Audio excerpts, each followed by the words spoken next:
తప్పు చేసిన వాళ్ళను జైల్లో ఎత్తుంటారు కదా, జైల్లో పడ్డోళ్ళు మళ్ళీ బయటకు వస్తారు.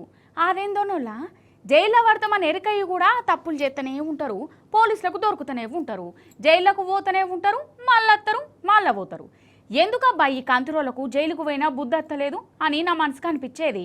ఇక ఎందుకు బుద్ధి రాదో, వాళ్ళు జైలుకు పోయేందుకు ఎందుకు భయపడరో ఇప్పుడే అర్థమైంది. మీరు కూడా అర్థం చేసుకోరు మరి. ఇగో ఈయనే చూడు, మంచిగా ఫోన్ లో మునిగిపోయాడుగా, టీవీ కూడా చూస్తాడు. కొద్దిగా టీవీ కొద్దిగా ఫోను. ఇప్పుడు గీన చూడు, ఫోన్ లా రీలు చూసుకుంటా పాలు షాయదా. ఈ పెద్ద మనిషి అయితే ఫోన్ మాట్లాడుకుంటేనే వంట వరకు కార్యం పెట్టుకున్నాడు.